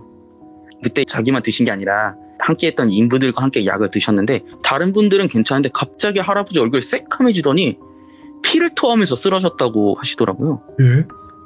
그리고 저희 할아버지가 그대로 돌아가셨어요. 그냥 바로요? 예, 그러니까 너무 황당하고 너무 돌발적이고 너무나도 어안이 벙벙한 거예요. 당시 저희 아버지가 5살이셨거든요. 예. 밖에서 놀다가 아무것도 모르는 상태로 집에 왔을 때 집에서 우는 소리가 나는 거예요. 고모들이 아버지를 붙잡고 엉엉 울었을 때 그때 할아버지가 돌아가신 걸 알 정도로 너무 허무하고 뜬금없이 돌아가신 거예요. 와. 그때는 저희 아버지가 첫째로 알고 계셨겠죠. 둘째이자 장남인 저희 큰아버지의 나이가 14살이었어요. 그때 돈에 집이 아무리 많아도 그것을 유지하고 벌릴 수도 없는 그런 나이였어요. 그래서 그때 이후로 저희 할머니 집은 폭삭 망해버렸다 할 정도로 무방할 나이였어요. 그래서 이때를 생각하고 지금을 생각해보면 저희 할머니가 돌아가실 때까지 첫째 아들이 있었다는 거에 대해서 이야기를 안 하신 이유가 저희 가게의 저주가 첫째 아들을 표적으로 삼는 것 같잖아요. 그래서 저희 할머니가 이야기를 하시지 않았을까라는 생각이 들더라고요. 저희 할아버지가 살아계실 때는 할머니가 일할 일도 없고 논이 있어도 밭이 있어도 일을 안 해보셨기 때문에 당연히 가면 갈수록 힘들게 살 수밖에 없었대요. 그렇게 할아버지를 따랐던 그 인부도 다 떠나가고 이제 할머니 혼자밖에 안 남았는데 저희 큰아버지가 둘째인데 14살이고 저희 큰고모가 나이가 아무리 많아도 그때 농사일을 지을 수가 없었잖아요. 네. 그래서 되게 힘들게 사셨다고 하더라고요. 그 이후로. 저희 아버지는 아직 5살이고. 이제 그때부터 할머니가 이 집에 있었던 가게의 저주를 다시 생각하신 것 같아요. 아무 일도 없었고 세월이 지나면 그게 사람이 누구든지 잊혀지기 마련이잖아요. 뭐 중간에 나타나서 뭐 귀신이 뭐 경고한 것도 아니고 내가 너희에게 원한을 품었다는 것도 아니고 아무런 징조도 안 나타나면 당연히 사람이 이거에 대해서 생각을 안 하게 될 수밖에 없잖아요. 네네. 그래서 그때부터 남은 아들을 위해서 무속인들에게 자문을 받아서 일종의 의식들을 집에서 끊임없이 하셨다라고 하더라고요. 저도 어렸을 때 할머니 집 가면요. 이러한 의식들을 할머니가 하시는 걸 봤는데 그때는 제가 솔직히 뭔지는 몰랐어요. 네. 이것도 세월이 또 지나니까 무덤덤해지기도 하고 무엇보다 문제는 이것의 정체가 뭔지를 도무지 알 수 없었다는 거예요. 그게 뭐 미스터리하다. 네, 진짜로요. 정체를 알아야지 계속 하죠, 해도. 네. 다른 무언가 하는 징조도 없고요. 물론 이 이후에 약간의 징조가 있었어요. 그 정체가 귀신인지는 알 수가 없었어요. 왜냐하면은 86년에 저희 아버지하고 어머니하고 이미 결혼을 하신 상태였고요. 그때 아버지가 결핵이 걸리셨대요. 네. 그때 당시에 결핵이 걸리면요 전염병이라 갖고 딱히 치료도 빨리 되지 않고 심하면 죽는 사람들도 많이 있었던 그런 때라고 하더라고요. 네. 그래서 저희 외할머니가 무속인하고 언니 동생하는 그런 사이였어요. 근데 그 무속인들한테 외할머니가 물어보니까 이거 귀신이 작용하는 거라고 저희 아버지 퇴근하는 길에 소금을 다 이렇게 뿌려놓으라고 얘기를 하셨어요. 어머니가 그때도 무속을 그렇게 좋아하시진 않았어요. 근데 이게 무속신앙이 제가 스스로 생각한 특징일 수도 있는데 이 무속신앙은 의뢰를 한 그 사람들이 믿지 않아도 능력이 나오잖아요. 그거대로 네. 행하면은. 네. 그래서 저희 어머니는 믿기진 않았지만 그대로 이렇게 행하셨나 봐요. 근데 아버지가 이 결핵이 걸리신 지 한 일주일도 안 돼서, 그게 원래 아무리 빨리 나서도 그때는 2달은 걸렸다고 하더라고요. 네네. 근데 그게 나섰다라고 얘기를 하더라고요. 오. 그래서 그때부터는 정체를 약간 드러내기 시작한 게 아닌가라는 생각을 하셨긴 했지만, 일단은 제가 그때도 태어나기 전이었어요. 그리고 그렇게 세월이 지나서 저희 큰아버지가 결혼하고 저희 큰어머니가 오셨는데, 저희 큰어머니가 무속인들을 정말 좋아하셨어요. 정말 많이 구판도 따라다니시고, 네. 그리고 무속인들도 많이 아시고요. 그렇게 무당을 찾아다녔던 분이었다고 하시더라고요. 지금도 큰어머니는 물론 살아계세요. 그리고 천주교도 믿으시고 약간 짬뽕으로 믿으시는 분이라서, 네, 그게 나쁘다고 얘기하는 게 절대 아니에요. 네네. 이건 오해하시면 안 됩니다. 근데 그런 큰어머니가 저희 집이 뭔가 이상한지 친가 사람들과 그렇게 사이가 좋지 않은 거예요. 예. 지금도 고모들하고 그렇게 사이가 좋지 않아요. 그러다 보니까 저희 아버지하고도 사이가 그렇게 좋지 않으셨고, 무엇보다 시댁 사람들이 자기 집에 오는 것을 전혀 좋아하지 않았어요. 진짜 올 때마다 너무나도 싫은 내색을 너무 냈어요. 이유는 제가 잘 모르겠어요. 심성이 그렇게 나쁘신 분도 아니었어요. 저나 제 동생이나 저희 어머니는 정말 친절하시고 정말 잘해주셨어요. 그러니까 되게 이상한 거예요. 왜냐하면은 고모들이 딱히 큰어머니에게 나쁘게 한 것도 아니었어요. 오히려 잘해주는 편이었거든요. 그리고 시집살이도 없었어요. 아예. 근데도 저희 할머니하고 사이가 그렇게 좋지 않았어요. 예. 왜냐하면은 어릴 적에 저희가 할머니 집에 가면요, 큰 집은 늘 하루도 안 자고 바로 집에 갔어요. 예. 할머니는 그게 늘 고민이었고, 저희 집은 근데 꼬박꼬박 자고 갔고요. 그래서 제 추측이지만 이게 큰어머니의 행동이 앞뒤가 안 맞잖아요, 실은. 자기한테 뭔가 해를 준 것도 아니고 그렇다고 그렇게 나쁘신 분도 아니고. 네네. 근데 시댁 사람들을 경계하고 집에 들이는 걸 탐탁지 않아 하시고, 그렇다고 할머니나 고모들이 시집살이를 시키냐? 그런 것도 전혀 없었고. 그런데 저희 남매나 저희 어머니한테는 정말 잘해주시고 정말 이상했어요. 아마 잘 찾아가는 그 무당을 통해서 무슨 이야기를 들으셔서 시댁 식구들을 좀 멀리 하시지 않았나, 이런 생각이 좀 들어요. 야, 미스테리하다. 예. 네. 저희 큰어머니한테는 지금 물어봐도 말씀을 안 해서 이미 지나간 일이라고. 네네. 큰아버지가 돌아가시고 나서 고모들하고 좀 잘 지내시더라고요, 그다음부터. 할머니도 찾아가시고 며칠 밤도 주무시고 한 번은 일주일도 주무시고 이러시더라고요. 예. 그래서 그거 보고 뒤로 봐서 생각하니까, 아, 이 저주와 좀 관련된 내용이 있었나라는 생각이 좀 많이 들었어요. 그래서 그렇게 큰어머니가 경계하기도 하시고 조심도 하면서 세월이 지나면서 이제는 큰형이 14살 중학교 입학을 앞둔 어느 날, 네. 그날따라 저희 큰아버지가 이상하게 속이 안 좋다라고 얘기하시는 거예요. 속도 더부룩하고 가슴도 답답하고. 근데 큰어머니가 생각해보니까 너무 이상한 거예요. 보통 사람들이면 에이 그냥 체했나 보지 이러고 넘길 수 있었는데, 큰어머니가 들은 게 있잖아요. 저희 할아버지가 돌아가셨을 때 그쵸. 그때 할아버지 속이 더부룩하고 가슴이 답답하셨고, 그래서 저희 큰어머니가 아는 무당을 찾아가셨는데, 그 무당이 전문적으로 하는 게 뭐냐면 침을 놓는 무당이었대요. 침무당? 오. 네, 그때는 그런 무당이 있었다라고, 지금도 있는지는 그쪽 세계는 제가 잘 모르겠지만 예. 있다고 하더라고요. 저희 어머니 말씀으로는요. 일반 한의학적으로 그렇다고 모르시는 분은 아닌데, 귀신의 능력으로 침을 놓는 그런 무당이 있었대요. 침을 놓기 전에 귀신이 여기다 둬 이러면 여기다 두고, 이런 무당이 있었다고 하더라고요. 예. 그래서 저희 큰어머니가 그만큼 무당분들을 많이 알고 계셨다고 하더라고요. 그래서 그렇게 무당에게 침 시술을 받고 큰아버지가 어느 정도 괜찮으셨나 봐요.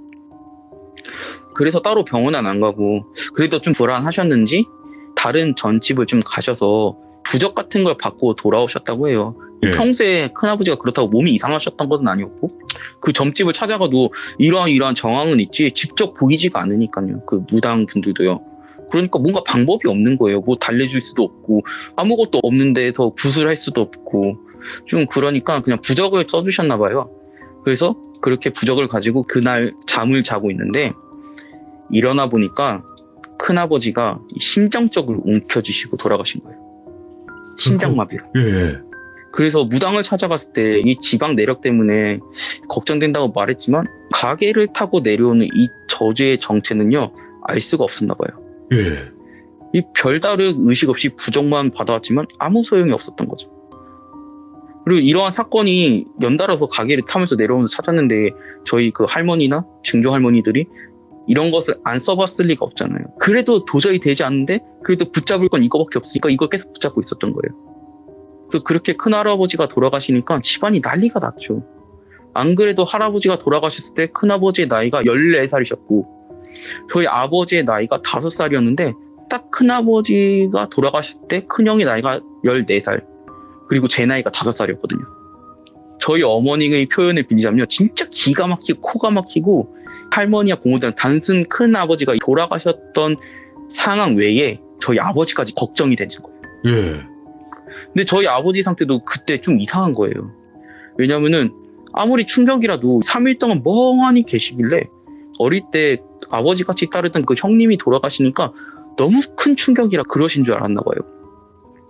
근데 사건이 터져요. 어떤 사건이 터졌냐면요. 큰아버지가 이 관에 들어가시기, 그러니까 큰아버지 시신이죠. 네. 들어가시기 직전이었나 봐요. 멍하니 있던 저희 아버지가 갑자기 난리를 치더니 자기가 관에 들어가겠다면서 여러 사람이 잡고 말렸는데도 관에 탁 들어가신 거예요. 누가 와서 빼내려도 그 힘을 도저히 이길 수 없었더래요. 진짜 그 귀신이 빙의되신 분들의 특징이 딱 그거잖아요. 아무리 힘센 장정이 와도 맞아. 아무도 못 이기는. 저희 어머니는 그 상황을 잘 모르고 계셨어요. 왜냐하면은 저희 어머니는 그 자리에 안 계셨거든요. 이게 좀 번외 이야기가 될 수도 있는데 저희 큰아버지가 돌아가시기 몇 년 전에 외가 쪽 큰 삼촌 댁에 큰형이 있었어요.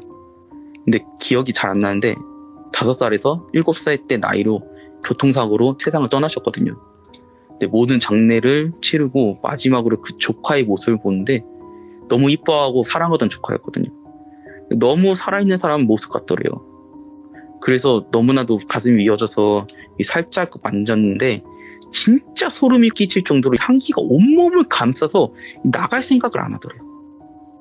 그래서 이렇게 며칠 고생하고 겨우 나갔나 싶었는데 그 고생하시고 나왔는데 그날부터 그 형이 매일 어머니를 찾아오시더래요.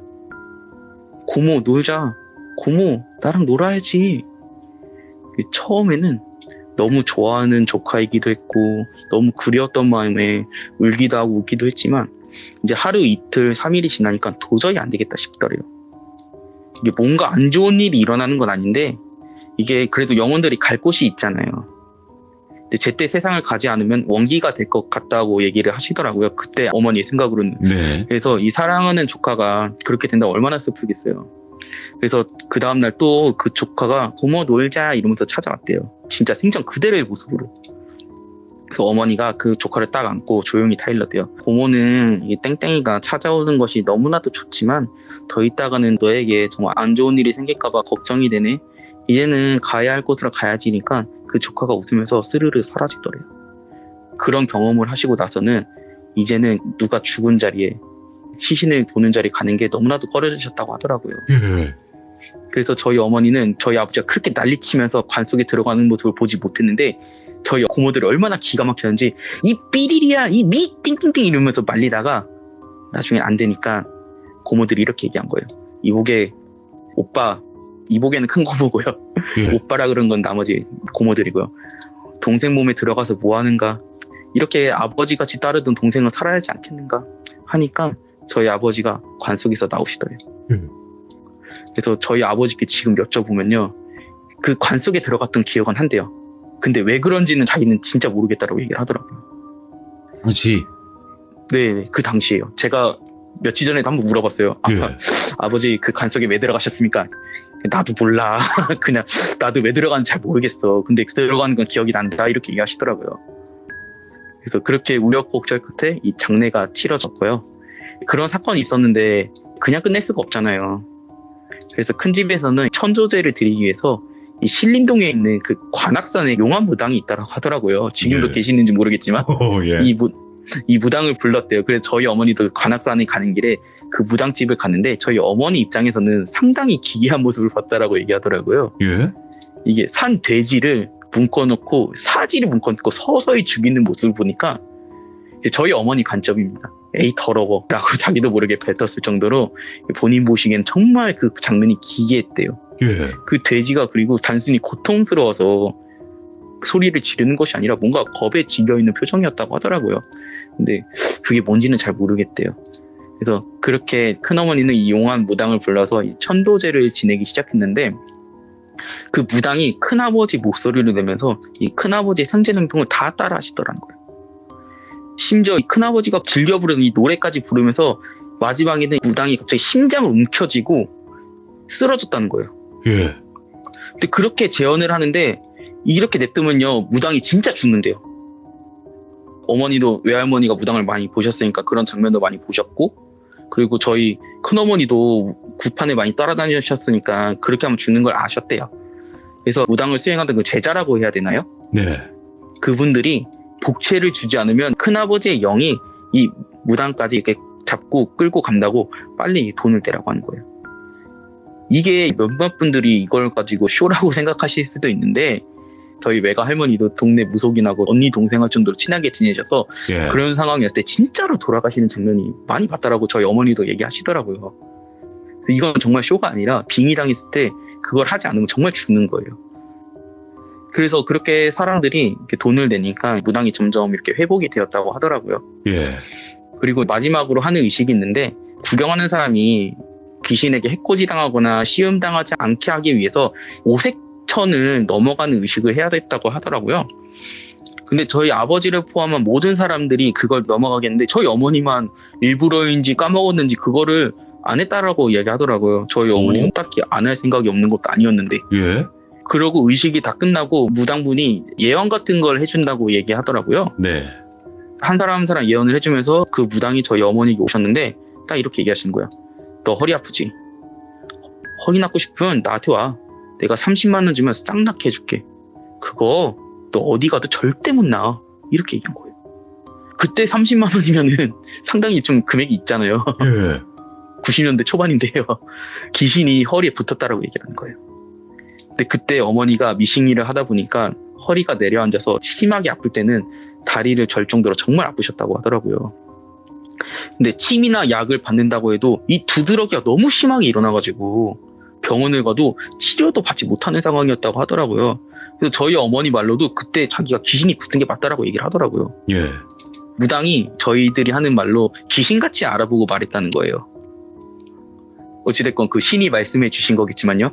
그래서 그때 저희 어머니가 입으로는 네 알았어요 이렇게 얘기했지만 속으로 자기도 모르게 흥 이러고 콧방귀를 켜버리셨다는 거예요. 예. 그리고 드는 생각이 여기서 200만 원이나 처먹고 놓고 해결하려면 여기서 해결해줘야지 뭔 30만 원이나 처먹고 그럴 바에 교회를 갖고 오지. 자기도 모르게 이런 생각이 들었다는 거예요. 그래서 그때 한창 저희 작은 숙모가 교회를 다니면서 그 어머니에게 전도를 하고 계셨거든요. 근데 숙모에게 그 이야기를 들었을 때는 저희 어머니 종교라는 것에 관심이 아예 없어서 네. 이 등등 맞는 등 하셨는데, 천도제가 끝나고 집에 가니까 엄청나게 두렵더래요. 왜냐하면은 그 저주가 이제 작은 아들 차례잖아요. 그렇죠. 그리고 저희 아버지가 상중에도 정말 심심치 않은 행동들을 정말 많이 했잖아요. 관 속에 들어간다든가 빙의가 됐다든가. 이전에도 그러한 행동을 했는데 저희 큰 집에 있는 저주가 다 우리 집에 떨어질 것 같더래요. 그때 교회를 가야겠다는 결심이 서더래요. 왜냐하면은 이제까지 무속신앙으로 저희 증조할머니 그 윗대서부터 해결이 안 됐잖아요. 정체도 네, 알아볼 네. 수가 없고 방법이 안 나오니까요. 네. 할아버지 이전에도 마찬가지고. 그래서 그걸 의지하면서도 당할 바에는 차라리 내가 교회를 가서 무속신앙들이 해야 될 의식들이 되게 많잖아요. 근데 교회는 그 의식에 비해서 되게 심플하거든요, 실은. 네. 그래서 그 의식을 다 치우고 이제는 교회를 가야겠다는 생각이 들었더래요. 네. 그래서 그 주에 저희 어머니가 교회를 가기 시작했고 문을 나서는데 저희 어머니가 딱 속으로 이런 생각이 들었더래요. 지금까지 살아왔던 나의 삶은 가짜다. 이제 나는 새로운 삶을 살 거다. 이런 생각을 어머니도 모르게 생각이 딱 나시더래요. 예. 그리고 나서 그 주에 일요일에 교회를 가서 목사님 설교를 듣는데 진짜 허리가 싹 낫더래요. 그 설교가 딱히 임팩트가 있던 것도 아니고 그렇다고 그 말씀이 생각나는 것도 아니고 목사님이 기도를 해주신 것도 아닌데 진짜 조건 없이 싹 나았다라는 거예요. 그때부터 우리 집안에서 이 정체모를 귀신과의 약 9년과의 싸움이 시작됩니다. 예. 9년 동안 싸웠어요. 끝난 게 아니라, 괜찮아진 게 네. 아니라. 네, 이걸로 끝나면은 가게 저주가 참 쉽지는 않겠죠. 예. 저희 할머니도 어머니도 모르던 시절부터 괴롭히던 귀신이 자기 밥을 놓치는데 당연히 그냥 두지 않죠. 네. 서서히 그 정체를 드러내기 시작하는 거예요. 예. 어머니가 이 교회 나온 일요일 그 다음부터 새벽 기도를 나가기 시작하시는데 저희가 그 당시에 김포에 살았고 그 주변에 무당집이 없었어요. 제가 알기로는. 무당집도 없는데 자꾸 새벽 기도를 가는 길에 무당분들이 굿한 소리가 자꾸 들린다는 거예요. 새벽이면요 밤도 어둡고 그 시간에 누가 불러서 또 굿을 하겠어요. 네. 근데 새벽 기도 갈 때마다 꽹과리 소리, 징소리가 끊임없이 귀를 울리더라는 거예요. 그때 딱 이상하게 교회를 들어가면 그 소리가 싹 사라진다는 거예요. 예. 그렇다고 그게 아예 사라진 건 아니고요. 교회 갈 때마다 그런 소리가 들리더라고 하더라고요. 그리고 그 하루는 그 꽹과리 소리 때문에 진짜 정신이 없더래요. 그래서 그 소리에 괴로워하면서도 멍하니 걷고 있는데 그 동네에 없는 무당집으로 딱 인도하더래요. 네. 그 정작 그 무당집은요 당연히 자고 있겠죠. 그쵸. 새벽이니까요. 아무런 소리가 안 나는데 그 무당집 앞에서 귀신이 이때서야 자기 목소리를 내기 시작한 거예요. 오, 정체를 드디어. 예, 모습은 아직 드러내지 않았어요. 그래서 야, 너 저기 들어가서 저 무당 제자해라. 너 안 하면은 그 저주 계속 이어질 거야.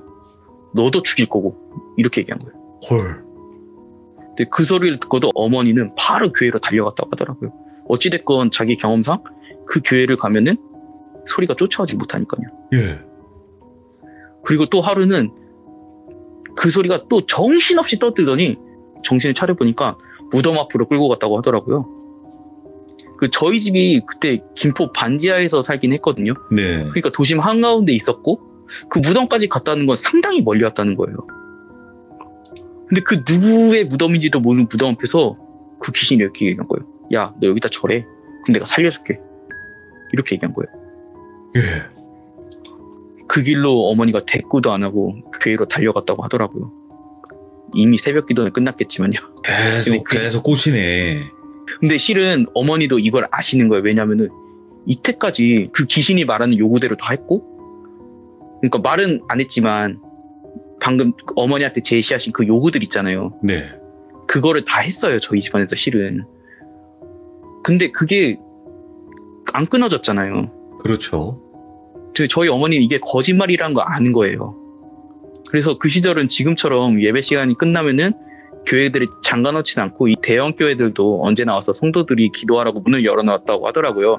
저희 어머니가 다니시던 교회가 좀 대형 교회였거든요. 예.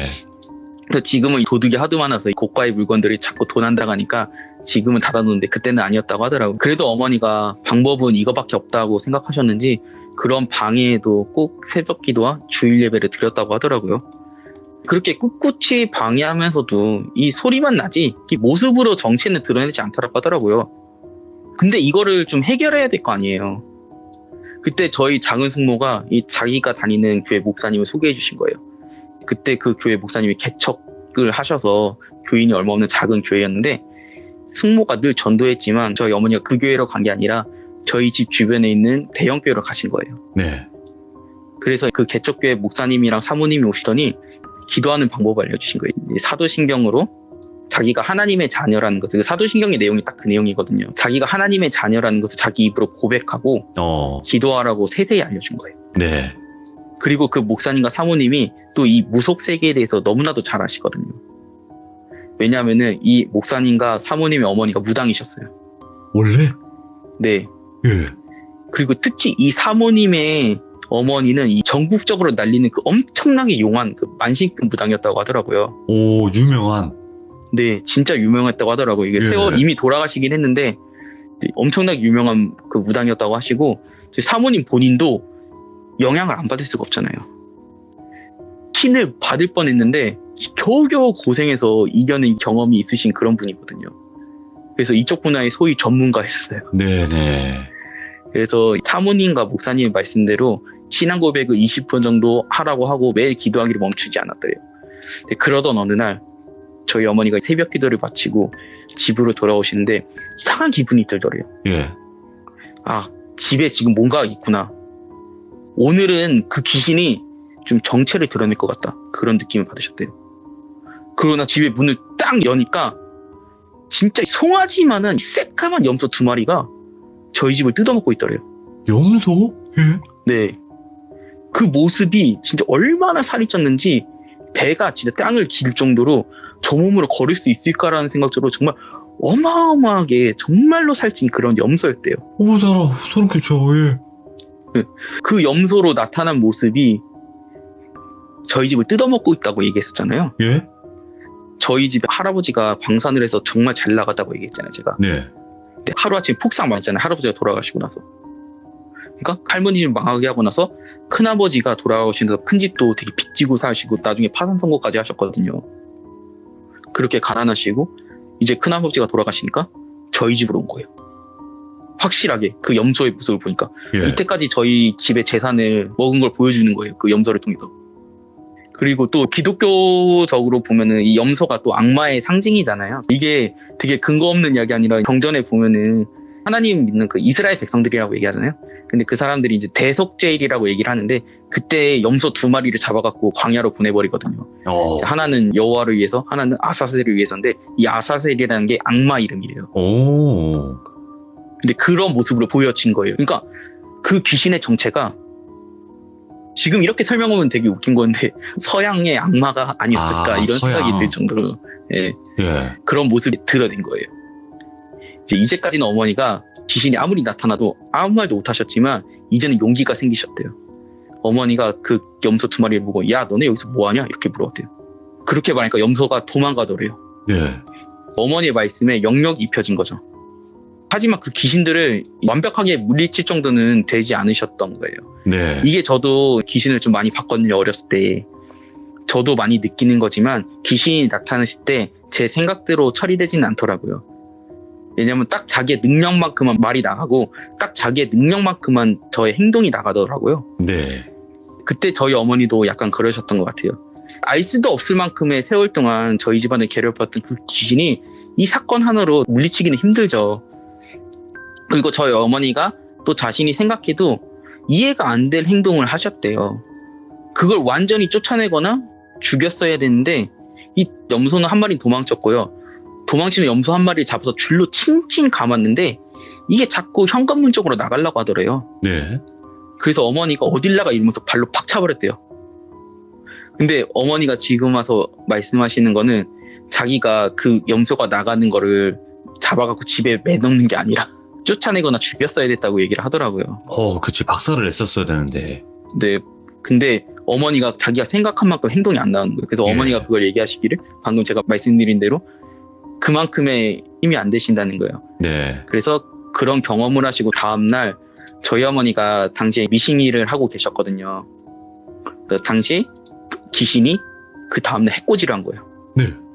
어떻게 해코지를 했냐면요. 쪽가위로 실을 자르려 하는데 이게 손이 누가 뒤에 있는 것도 아닌데 누가 뒤에서 민 듯이 팔이 앞으로 쭉 나가더니 손을 쫙 찢어버린 거예요. 저희 오. 아야. 귀신도 정말 열받는 거죠. 왜냐면은 귀신이 언제나 자기가 괴롭히고 농락하고 했던 쪽은 자기인데 약이 오른 거예요. 왜냐면은 자신들이 어제 처음으로 어머니한테 당했으니까요. 위협을. 하지만 저희 어머니가 여기서 꺾일 거면은 시작도 안 하셨겠죠. 그래서 어머니가 따로 기록을 안 해놓으시기도 하고 시간이 하도 많이 지나서 정말 많은 사건이 있었대요. 그 수많은 사건들이 기억나지 않으시지만 저희가 김포에 살 때 진짜 많이 싸웠대요. 네. 그리고 그 귀신이 이제는 머리를 쓰기 시작한 거예요. 어느 날 새벽 기도를 다녀오시고 아버지가 출근하신 이후 이제는 누구 올 사람이 없잖아요. 예. 근데 대문 밖에서부터 발소리가 들리더래요. 근데 잘 생각해 보면은 대문 밖에서 발소리가 들릴 리가 없잖아요. 네네. 근데 그 발자국 소리가 들리길래 어머니 속으로 이렇게 생각하셨대요. 아, 오늘도 시작이구나 라고 생각하면서 기도하시며 기다리셨대요. 네. 그런데 누군가가 문을 팡팡팡 두드리더니 의외의 목소리가 들리는 거예요. 상상도 했었던 재수씨, 저희 어머니가 우와. 순간적으로 할 말을 잃으셨대요. 죽은 저희 큰아버지의 모습으로 온 거예요. 예. 그 귀신이. 또 어머니가 당황해서 문을 안 여니까 재수씨, 재수씨, 재수씨, 재수씨 계속 부르더래요. 와. 근데 계속 무시하면은 저랑 제 동생이 깰 때까지 계속 부를 것 같아가지고 예. 어머니가 문을 여셨대요. 문을 싹 여니까 생전의 모습 그대로 왔대요. 저희 할머니가 농농사를 지어서 쌀을 많이 보내주셨거든요. 네. 큰아버지가 살아계셨을 때는 늘 할머니가 주신 쌀을 주고 가셨어요. 근데 그때 예. 그 쌀맨 모습으로 딱 오신 거예요. 제가 전에 말씀드렸던 것처럼 능력이 있는 만큼 나온다고 했잖아요. 그렇죠. 행동이. 근데 그 모습을 보고 저희 어머니가 정말 아무 말도 못 하셨대요. 그렇게 쳐다보고 있으니까 쌀을 내려놓고 싹 가시더래요. 근데 이게 정말 큰아버지의 모습이 아닌 게, 저희 어머니가 이때까지 일을 많이 경험을 하셨잖아요. 근데 이게 느낌이란 게 있잖아요. 네. 모습은 큰아버지의 모습인데 받은 느낌은 그 염소의 느낌이었다는 거예요. 그 어머니가 아니라는 거 딱 알았지만 아무 말도 못했다는 거예요. 근데 그때부터 어머니가 이대로 내가 있으면은 같은 일이 반복이 되겠구나. 어쨌든 기독교 사회에서도 이제 무속인들 사회에서 말씀하시는 것처럼 이 영역을 좀 쌓아야 된다라고 어머니 표현으로는 그렇게 얘기를 하시더라고요. 근데 대형교회에서는 그렇게 기도 모임이 새벽 기도 외에는 없으니까, 그리고 대형교회는 또 사람들이 많잖아요. 적게는 1000명, 많게는 10,000명 이런 교회였기 때문에 이 담임 목사님이나 부목사님을 만나기도 좀 힘든 거예요, 실은. 네네. 그래서 그때부터 어머니가 기도하는 방법을 알려준 그 목사님 교회 있잖아요, 개척교회. 거기를 옮길 결심을 하시면서 제 2라운드가 시작이 돼요. 라운드 2. 네. 예. 일단은 제가 정리하면서 너무 길어지더라고요. 제가 그래서 오늘 여기까지 준비를 했는데 이야. 혹시 괜찮은가요? 라운드 2에서 끝났네. 네, 이 라운드 2가 진짜 본격적인 전쟁입니다. 좋습니다. 이게 저희가 한 번 더 이사를 가거든요, 부천으로. 네네. 그때는 저희 어머니에서 끝나는 게 아니라 어머니한테 지고 저랑 제 동생한테 해코지를 해요. 아이고. 근데 되게 웃긴 게 저도 이겨내고 제 동생도 이겨내고. 오케이. 더 이상 스폰 안 돼요. 네, 알겠습니다. 네, 이거, 드라마 끝났습니다. 이거 1부 끝났고, 네. 이제 2화는 다음번에 또 예. 들려주신다고 하니까, 네. 일단은 오늘 오천님께서 말씀해주신 거, 처음부터 이제 설명을 너무나 잘 해주셨고, 그리고 네. 또 마지막으로 한 번 더 언급을 제가 드리도록 하겠지만, 어느 종교를 비하하려는 목적이 절대 아니라, 특히나 예를 들어서 무속적으로 해결했던 귀신상도 있었던 거고, 이런 기독교 쪽으로도 이겨낸 사항들이 있는 거예요. 맞잖아요. 네, 맞습니다. 네, 그게 다를 뿐이고, 여러분들도 그렇게 생각을 해주시면 좋을 것 같고, 너무 종교 쪽으로 막 그렇게만 생각 안 하셨으면 좋겠고, 그리고 오늘 또 오천님께서 정말 또 수고 많이 해주셨네요. 아닙니다. 제가 네. 정말 꼭 돌비님 방송을 들으면서 나도 저거 해도 되나? 근데 이게 특정 종교 이야기 같아서 약간 방송에 피해가 되실 것 같기도 하고 고민을 그래서 많이 했어요, 제가. 근데 생각을 해보면요. 아니, 무당은 믿는데, 무당 얘기랑 불교 얘기는 많이 나와도 별로 말이 네. 없거든요? 근데 기독교는 말이 많이 나오는, 이게 저는 이상한 거예요. 어쨌든 다 서로 존중할 수 있는 그런 종교인데, 네. 근데 아시다시피 욕할 사람은 어떻게든 욕하고, 욕 안 할 사람은 네, 안 합니다. 기독교 얘기는 호랭이님 이야기도 있었고, 하위들님 네. 이야기도 계속 그런 쪽의 이야기였거든요? 네. 그러니까, 오해 없이 또 들어주실 거예요. 우리 귀족님들은. 현명하시니까. 네, 저도 그렇게 생각을 합니다. 알겠습니다. 그래서- 다음번에 또 2부 꼭 들려주시길 바래요. 네, 알겠습니다. 감사합니다. 네, 감사합니다. 네. 오랜만에 이제 기독교적인 관점에서의 귀신과의 싸움, 이런 이야기가 등장을 했습니다. 그것도 이제 하위들링 같은 경우에는 해외에서 부모님이 선교사를 하시면서 싸움이 있었지만 이분은 코리아, 한국입니다. 한국에서 또 이런 영적 전쟁이라고 하죠. 그런 일들이 있었는데 라운드 2는 다음번에 또 이야기를 해주신다고 합니다. 기대 많이 해주시고 여러분들 특정 종교에 관련된 이야기보다는 이런 이야기가 있었다라는 것으로 또 이야기를 들어주시면 좋을 것 같고요. 종교적인 이야기로 싸우지들 마세요. 본인들만 힘듭니다. 감사합니다. 고맙습니다.